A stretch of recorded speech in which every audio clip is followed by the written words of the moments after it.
Olá pessoal, bom dia, boa tarde, boa noite, a hora que vocês estiverem me assistindo, tudo bem com vocês? Aqui quem fala é a enfermeira Laís Santos, professora de Fundamentos de Enfermagem. Vamos iniciar a aula de hoje. Hoje vamos falar sobre eliminação urinária, controle hídrico e a sondagem vesical. Vamos começar? Bem, nós já sabemos que a eliminação urinária ela acontece através do sistema urinário do nosso corpo, que é composto por 2 rins, 2 ureteres, o canal que leva a urina do rim até a bexiga, uma bexiga e uma uretra, que é o canal que vai levar a urina até o meio externo. O sistema urinário ele é responsável por formar e garantir a eliminação da urina para fora do corpo. Vamos utilizar o termo diurese quando nos referirmos à urina. A secreção de urina, tanto nos termos quantitativos quanto nos termos qualitativos, vamos dar o nome de diurese. Também vai ser definido como a quantidade de urina produzida em um determinado momento, a diurese. Como que é a diurese normal?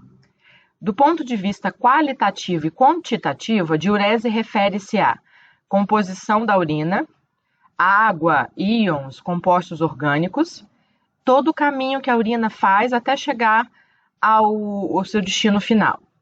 Formação da urina no rim, transporte através do ureter, armazenamento na bexiga e, finalmente, eliminação através da uretra pelo processo da micção. Todo esse processo nós vamos chamar de diurese normal, né? Todo esse caminho e todas as quantidades e os compostos que formam a urina. Do ponto de vista quantitativo, da quantidade de urina, a gente vai falar de um fluxo de urina medido em litros por dia, ou mililitros por dia, ou mililitros por minuto. Um fluxo urinário normal, ele vai compreender entre 800 e 1.500 mililitros por dia, dependendo da quantidade de fluido que é absorvida. Mas, em geral, vamos ter aí de 800 a 1.500 mililitros de urina por dia. Em relação à via pela qual a urina está sendo excretada, nós podemos falar que o paciente está em diurese espontânea, ou seja, ele consegue realizar a micção espontaneamente, não precisa de nenhum tipo de dispositivo, diurese em fralda, catéter vesical de alívio e catéter vesical de demora, ou uma cistostomia. Vesical tem a ver com bexiga, tá? Quando a gente fala vesical, a gente está falando da bexiga. Alguns termos técnicos importantes. Poliúria vai ser a diurese maior do que 2,5 litros por dia. Oligúria, a diurese inferior a 600 ml por dia. Anúria é uma diurese nula ou quase nula, menor que 100 ml por dia. Micção é o ato de urinar. Disúria, dor ou dificuldade de urinar. Enurese, incontinência urinária, não conseguir segurar o xixi, né? Não conseguir segurar a urina. Hematúria, presença de sangue na urina. Polaciúria, aumento da frequência miccional, só vai mais vezes precisar urinar. Diferente de poliúria, que tem a ver com quantidade, com volume de urina. Polaciúria aumenta as vezes que a pessoa precisa ir ao banheiro. Não está necessariamente relacionada a um aumento da quantidade de urina. Em geral, a polaciúria, a pessoa vai várias vezes ao banheiro, mas faz pouco, elimina pouco de urina a cada ida, a cada micção. Nictúria, eliminação de urina durante a noite. Piúria, presença de pus na urina. E o bexigoma é uma condição na qual a bexiga vai ficar distendida por acúmulo de urina. Então, a paciente vai sentir dor, né? Não vai conseguir eliminar a urina, então a bexiga vai ficar distendida.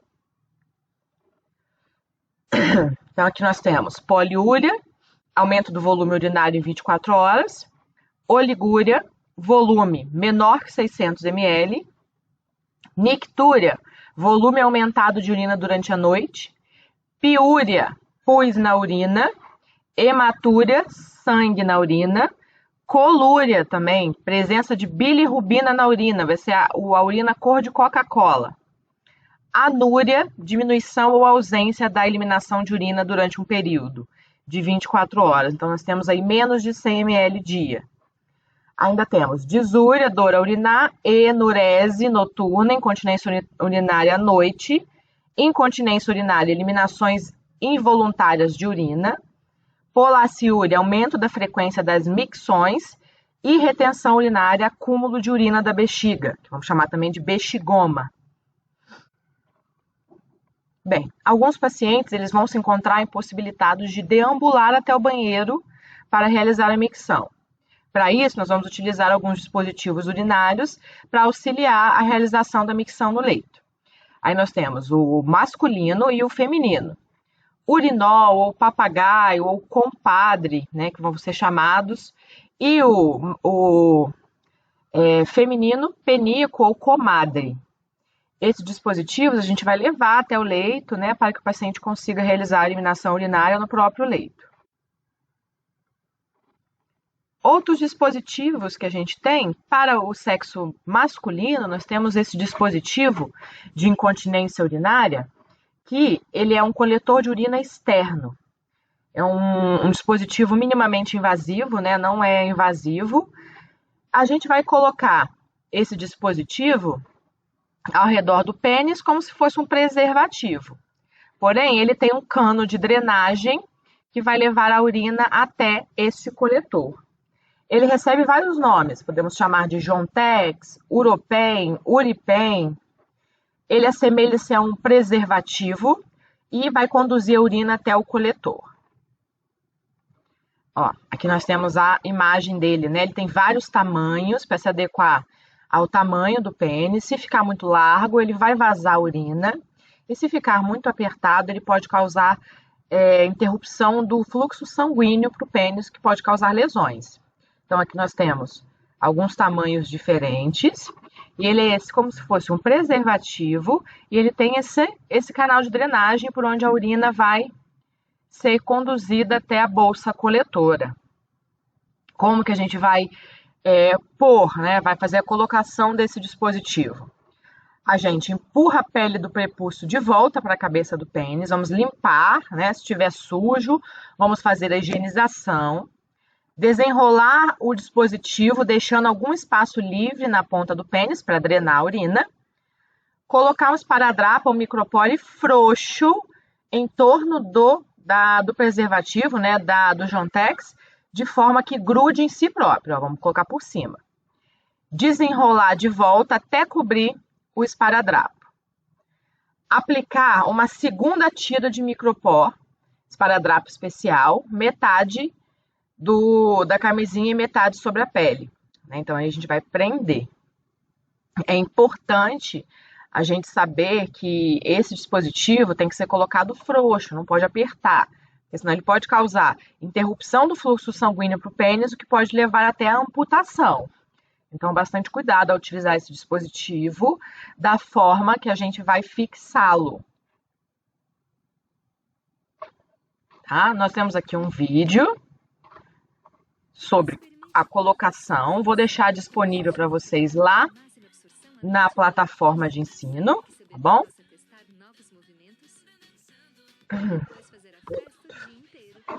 Esqueci de fechar.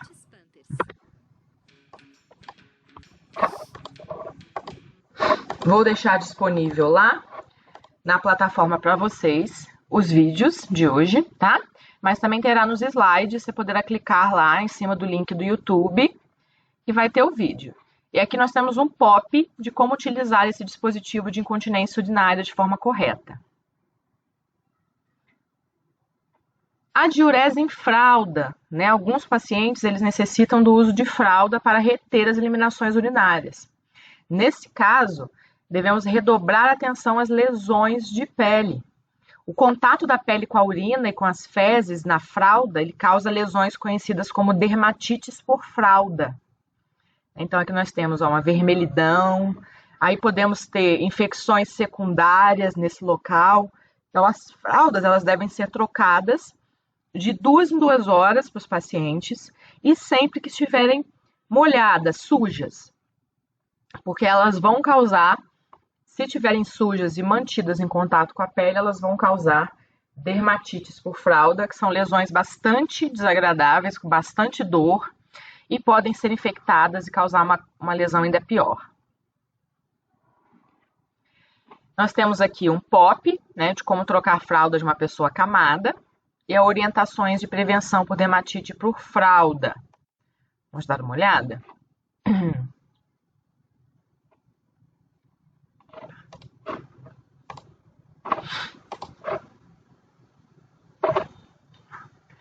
Como trocar a fralda de uma pessoa acamada?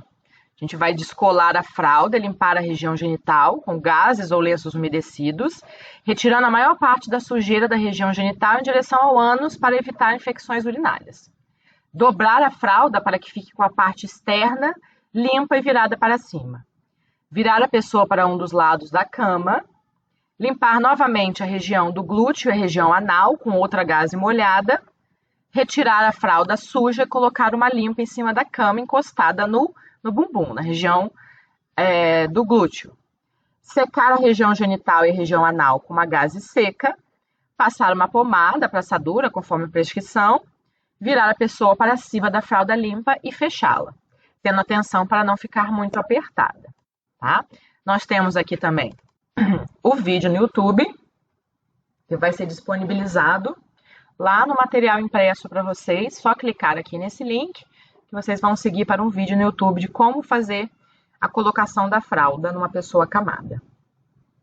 O uso da fralda, lembrando que ele deve ser evitado ao máximo, utilizando apenas diante da total impossibilidade de outros métodos de controle da eliminação urinária, tá? Porque vai ser um método que vai causar mais danos ao paciente. Aqui temos POP de controle de diurese, um POP de utilização do papagaio e um POP de utilização do comadre e do papagaio, né, que vão ser utilizados no leito para eliminação urinária. Bem, gente, aí nós temos os catéteres vesicais de alívio. Nós vamos ter os catéteres, que são utilizados de alívio, apenas para retirar a urina naquele momento. É uma sonda que vai ser introduzida através da uretra até a bexiga. O procedimento é estéreo, ou seja, são necessárias luvas de procedimento estéreo, asepsia e antisepsia do local, campo estéreo, e a lidocaína para aliviar o incômodo. A sonda padrão é o de Nelaton, que possui uma ponta romba, a ponta dela é redondinha, garantindo uma boa flexibilidade e menor chance de causar pequenos traumas e lesões no paciente durante a passagem. A sonda uretral de alívio, ela é de utilização única e ela é descartável, devendo ser trocada a cada utilização. Só que nós temos vários tamanhos de sonda, 14, 16, 8, 12, 10, 20, 18, 24. Nós temos vários tamanhos de sonda. Temos aqui um vídeo e um POP sobre sondagem vesical de alívio.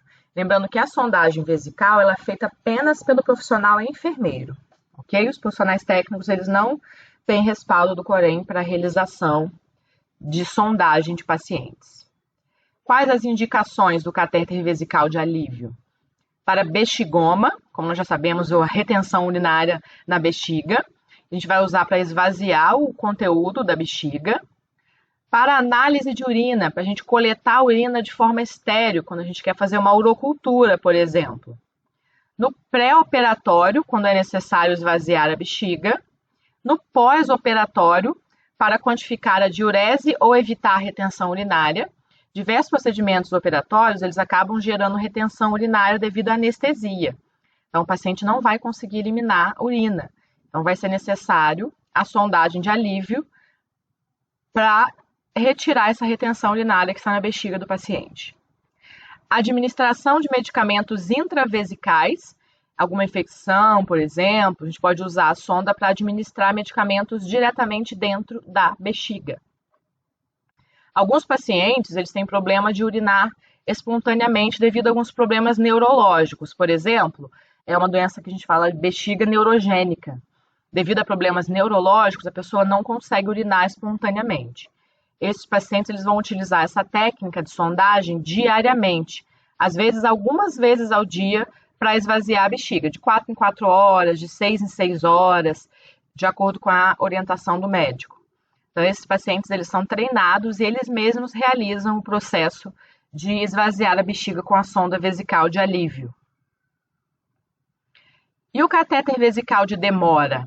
O catéter vesical de demora, ele vai ser usado quando o catéter necessitar ser mantido por mais tempo para drenagem contínua de urina. Para isso, vamos usar um catéter de Foley ou de Owen, um catéter diferente. Nessa técnica, o catéter vai permanecer um tempo para a drenagem contínua da urina, permitindo a realização da descompressão gradual da bexiga e vai ser indicada para promover o esvaziamento da bexiga, monitorar o débito urinário, monitorar quanta urina está sendo feita no dia, fazer o preparo cirúrgico, realizar uma irrigação vesical ou para diminuir o contato da urina com lesões de pele próximos à região genital. Essa técnica deve ser realizada só quando é necessário e por um profissional de saúde, no caso, ou enfermeiro ou médico. Tá? Não pode ser realizada por técnicos de enfermagem, não possuem respaldo do Corém para a realização desse procedimento. Este é o catéter de Foley, que ele é utilizado para sondagem vesical de demora, cateterismo vesical de demora. Ele pode ser de 2 ou de 3 vias. O de 2 vias, aqui vai ser para a gente encher o balonete e aqui é para coletar a urina. Esse catéter ele possui um balonete que vai ser inflado com água destilada aqui dentro para fixar o catéter na parede, né, para ele não escapar da bexiga. Se ele estiver em 3 vias, então ele vai ser usado uma via para inflar o balonete, a outra via para drenagem da urina e a terceira via é usada para lavagem da bexiga, irrigação da bexiga. A gente vai conectar aqui o soro fisiológico e, ao mesmo tempo, ele vai irrigar a bexiga com o soro fisiológico e drenar pela segunda via aqui. Isso é utilizado para pós-operatório de cirurgias de bexiga, por exemplo, ou de uretra, em que há sangramento e a gente precisa o tempo todo lavar, irrigar, para que não haja coágulos de sangue presos na bexiga. O cateterismo vesical de demora só é usado, devido aos riscos dessa técnica, quando há necessário alívio da retenção urinária aguda ou crônica, controle da produção de urina pelo rim, insuficiência renal, pós-renal por obstrução, perda de sangue pela urina, recolher a urina estéril para exames, medição do volume residual, volume que fica preso na urina depois da micção, controle de incontinência urinária, dilatação uretral, avaliação da dinâmica do aparelho urinário inferior, esvaziamento da bexiga antes, durante e após cirurgias e exames, e quando a gente precisa administrar medicamentos diretamente na bexiga, por exemplo, em casos de infecções graves. Então, aqui nós temos o balonete inflado, esse balonete vai ficar dentro da bexiga e por aqui vai ser drenada a urina que é produzida. Este catéter ele precisa ser fixado para não correr o risco dele ser tracionado acidentalmente, né? E pode puxar e machucar. Os homens, a gente vai realizar a fixação na região suprapúbica, região acima da pubis, ou na região inguinal, região nessa parte da perna. Nas mulheres, a gente vai realizar a fixação na face interna da coxa. Cuidado na hora da fixação para não dobrar o catéter, porque aí a saída da urina vai ser prejudicada. Aqui nós temos um dispositivo de fixação, né, da sonda, e aqui nós temos um dispositivo de fixação da sonda em mulheres, que é na parte interna da coxa. alguns cuidados que a gente precisa ter e orientar os pacientes a terem com o catéter vesical de demora. Aqui temos 2 sites, né, com orientações, mas de forma geral, lavar as mãos antes de mexer na sonda, manter a bolsa coletora abaixo do nível da cama ou do assento da cadeira, sempre esvaziar antes que ela esteja 2/3 cheia, isso evita que a urina retorne à bexiga e cause uma infecção urinária. Fixar a bolsa coletora na lateral da cama, da cadeira de rodas ou da perna. Nunca deve ser deixada no chão, porque isso vai favorecer o surgimento de infecções urinárias. Não puxar a sonda, que pode causar ferimentos na uretra. Manter a sonda livre para que a urina saia continuamente da bexiga. Cuide para que ela não fique comprimida pela perna da pessoa ou por algum outro objeto. Clampear a extensão da sonda caso precise elevar a bolsa acima do nível da pessoa. Isso vai evitar que a urina retorne para a bexiga e cause uma infecção. A sonda ela tem um grampo que a gente pode prender o coletor para evitar que a sonda volte urina para dentro da bexiga e cause uma infecção no paciente. Aqui temos um POP e 2 vídeos de cateterismo vesical de demora, que vocês poderão assistir em casa. E as sondas vesicais, comparação. A de alívio, a Nelaton, ela é indicada para cateterismo intermitente ou de alívio. E toda vez que for retirada a sonda, ela vai ser utilizada, retirada e descartada. Ela é descartável, só pode ser usada uma vez. Fabricada com material mais rígido e ela tem apenas uma via. A sonda de Foley já vai ser indicada para cateterismo de demora, ela tem o balonete. Ela é útil quando há necessidade de permanecer com a sonda por mais tempo. Fabricada com material flexível e confortável ao paciente. Pode ser em 2 ou 3 vias, como nós já informamos. E por fim, a cistostomia, gente. Lembrando que istomia é o sufixo que a gente vai usar quando a gente diz que existe comunicação no meio externo com algum órgão interno, assim como a colostomia, gastrostomia. Nós temos também a cistostomia. É uma cirurgia que é realizada, uma derivação urinária. O objetivo é possibilitar a drenagem da bexiga em situações em que a uretra não permite seu esvaziamento. Nem mesmo com a sonda. Às vezes nós temos aqui um câncer ou uma hiperplasia de próstata muito intensa, a sonda não consegue passar pelo caminho da uretra. Então a gente precisa realizar a cistostomia para permitir a eliminação urinária. A indicação mais comum para essa é quando temos estenose uretral, quando a uretra está estenosada, quando não há possibilidade de passagem de um catéter pela uretra. Esta cirurgia vai resultar na colocação de uma sonda na bexiga, que fará com que a drenagem continuamente da urina para uma bolsa coletora. E essa bolsa deve ser trocada a cada 30 ou 40 dias.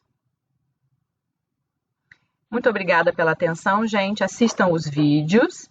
E complementem o ensino de hoje avaliando os POPs e os materiais extras que foram disponibilizados.